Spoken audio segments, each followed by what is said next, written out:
Sungguh keterlaluan, inilah kisah Syekh Nawawi Banten dideportasi dari Makkah ke Indonesia karena terlalu alim. Dahulu, Syekh Nawawi adalah seorang ulama dari Tanara Serang, Banten yang sangat alim dan terkenal di kota suci Makkah. Beliau merupakan guru besar di pusat Islam Haromain Makkah Madinah di zamannya. Beliau bernama asli Muhammad Nawawi bin Umar bin Arabi al-Jawi al-Bantani. Beliau dikenal produktif menulis kitab dan menguasai banyak disiplin ilmu keislaman. Selain guru dari para guru besar dan kiai pernah berguru kepada beliau. Di antara kitabnya yang populer yaitu Riyadus Sholihin, Syarh Muslim, Al-Raudhah, Nashihul Ibad dan masih banyak lainnya. Namun, kealiman beliau justru kemudian menimbulkan rasa cemburu di kalangan ulama Makkah kala itu. Bahkan, beliau pernah dideportasi dari Haramain karena kecemburuan ulama setempat atas prestasi beliau sebagai pengajar di Masjidil Haram Makkah. Syekh Nawawi kemudian menerima keputusan itu, lalu beliau kemudian rela dipulangkan ke tanah Jawa di Indonesia. Namun, kepulangan Syekh Nawawi ke Jawa kemudian malah membuat resah penguasa Haromain.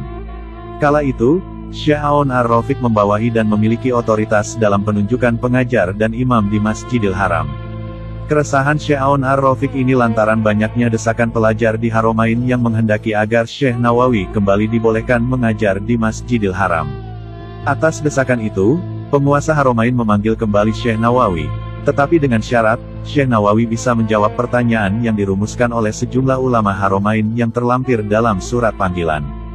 Syekh Nawawi harus bisa menjawab pertanyaan seputar makna gramatikal dan leksikal dari kata la siyama.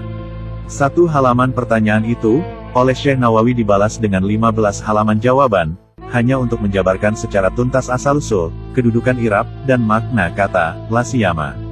Surat balasan Syekh Nawawi itu kemudian diuji banyak ulama Haromain. Hasilnya, mereka semua terkagum dan mengakui keilmuan Syekh Nawawi al-Bantani sehingga karyanya layak disejajarkan dengan ulama Timur Tengah. Akhirnya, Syekh Nawawi pun kembali diangkat sebagai pengajar di Masjidil Haram dalam kuliah mazhab Syafi'i.